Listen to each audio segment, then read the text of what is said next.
카메라를 켜긴 켰는데요. 퇴사한 사람이 떠나온 곳에 대해서 왈가왈부하는 게 맞는 것인가 고민을 했습니다. 하지만 최근 카타르 항공 서울 체험권이 떴고 또 아마도 더 뜰 것이라고 예상이 돼서 퇴사자 입장에서 특별히 또 재입사를 했었던 과거 리조이너로서 중동항공사에서 유럽항공사로 이직한 사람의 포인트 뷰에서 전 항공사를 궁금해 물어보는 사람들이 덜어 있어서 이렇게 영상을 준비했습니다. 질문들이 좀 있었는데요. 왜 승무원이 되었나요? 승무원이 꿈이셨나요? Well, no. I never wanted to become a flight attendant. I just never thought about it. However, what I really didn't want to become was a jobless? 저는 졸업 후에 공백기 갖는 것이 너무 두려웠어요. 막 학기에는 외국계 레주메, 대기업 공채, 자소서, 인적성 모두 준비하면서 벌벌 떨면서 지냈었던 것 같아요. 근데 그러던 와중에 then I came across this Naver blog article saying 대박 오픈데이, 싱가포르 대박 오픈데이 kind of thing. 그래서 이게 무슨 말일까 하고 클릭했다가 자연스럽게 외항사 승무원 오픈데이라는 것을 알게 되었습니다. 그러면서 일주일 뒤에 열리는 싱가포르 오픈데이에서 카타르 항공과 에미레이트를 순차적으로 지원을 했었고 결과가 거의 하루 이틀 만에 나와서 19년도 1월에 카타르 항공 승무원이 되었습니다. 외항사 과외 스터디를 했었나요? 아니요. 정확히는 카타르 항공 승무원 준비라는 것을 따로 하지 않았었고 심지어 오픈데이를 안 지 일주일 만에 운 좋게 합격했습니다. 하지만 KLM 항공은 제 꿈이었기 때문에 스터디를 열심히 했습니다.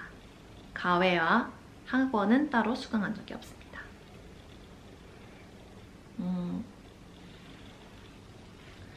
외항사 승무원이 되고 싶은데 영어가 부족합니다. 영어가 많이 필요할까요? 우선 외항사 승무원 기준, 승무원으로서 잘 보내시려면 그리고 또 행복하시려면 영어 사용이 많이 필요합니다.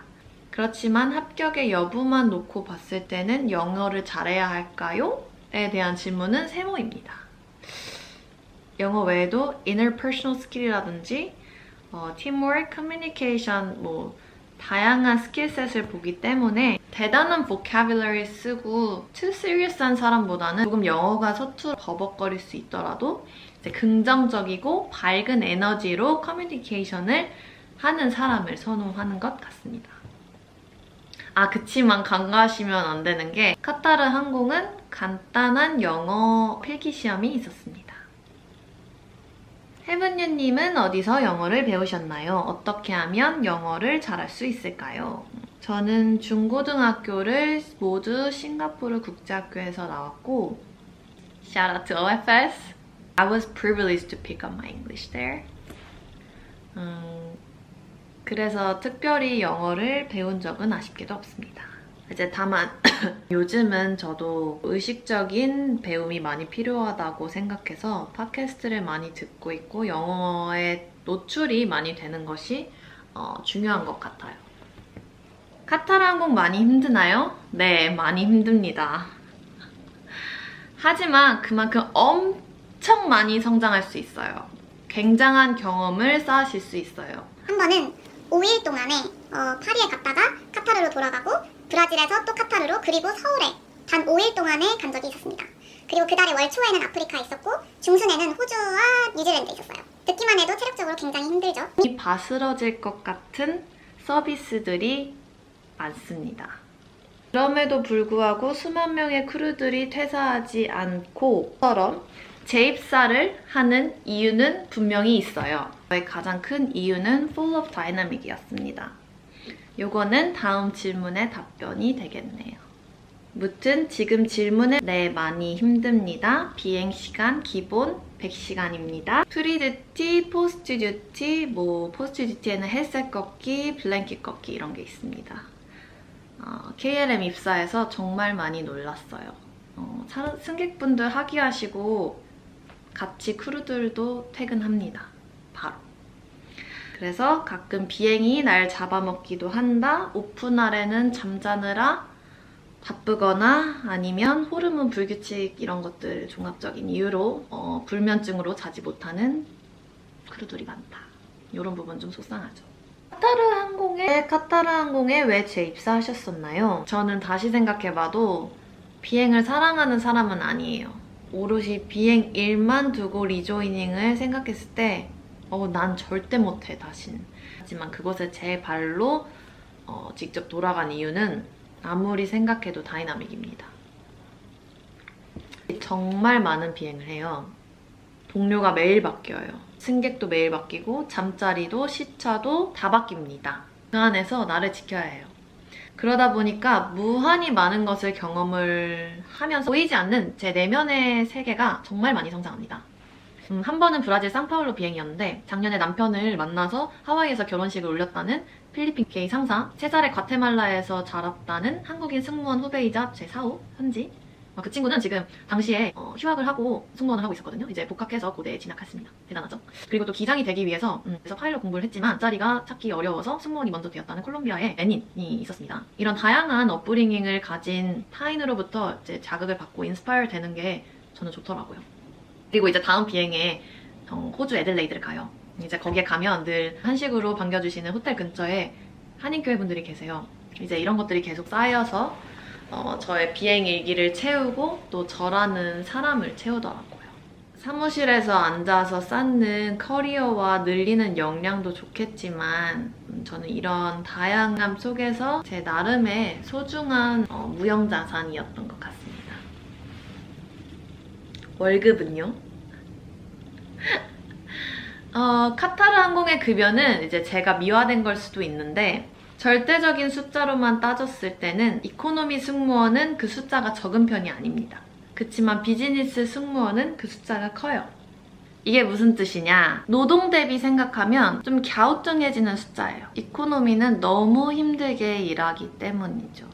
그치만 집도 제공해주고 출퇴근도 픽업 드롭 다 해주고 또 식비와 통신비 제외하고는 특별히 쓸 데가 없어서 입사 첫 해에 막 신나서 돈 쓰는 거 빼고는 여행을 안 하시면 돈이 잘 모여요. 그치만 저는 여행을 많이 했습니다. 비즈니스 승무원은 급여가 높은가? 이코노미와 비교해서 기본 급여나 아워리 페이잉은 큰 차이가 없는데 그럼에도 F1은 비행 시간이 많고 서비스 본드라든지 유니폼 기덕이라든지 월급에서 빠질 돈이 없어서 그런 구조적인 측면에서 월급이 높고 돈이 더 빨리 모이는 것은 맞는 것 같습니다. 또 기본적으로 카타르 월급이 로컬 커런시인 리알로 지불이 되는데 이 리알이 미국 달러와 고정 환율이에요. 그래서 원화로 월급을 환전을 하면 금액이 크죠. 사실상 이제 밑달러로 월급을 받는 거다라고 생각해 주시고 이 부분 알아두시면 좋을 것 같아요. 저는 밑달러 통장을 개설해서 모두 밑달러로 세이브했습니다. 요즘 제 현직 친한 지인 언니는요. 월 400 정도는 적금할 수 있다고 했습니다. 그리고 다들 돈모세가 되어 회사 분위기가 전반적으로 돈 모으는, 잘 모으는 편이라고 했습니다. 부럽습니다. 다시 돌아가도 카타르에 입사했을까요? Yes. 다시 돌아가도 아마 똑같이 4년을 일하고 돌아왔을 것 같습니다. 언제 모잠비크 마푸토에 2박 3일 돈 받으면서 거북이랑 수영하고 에그타르트 먹겠어요? 뉴질랜드에서 와이너리 투어하고 세이셸에서 호캉스 하고 I did feel like I was actually getting paid to explore the world. So, 오늘 기회가 되면 KLM 항공 Q&A도 좀 해보려고 했는데 영상 어려울 것 같아요. 다음에 질문을 많이 주시면 제가 꼭 답변을 해드리도록 하겠습니다. KLM도 곧 뜰 테니까요. I hope you enjoyed this video and thank you for watching. 시청해주셔서 감사합니다. Stay tuned. Thank you. Bye. 그리고 덧붙여서 말씀드리면 저는 온실 속 화초의 슈퍼 캥거루족이라서 이런 혼자만의 시간이 또 굉장히 중요하고 필요했던 것 같아요. Closer fun.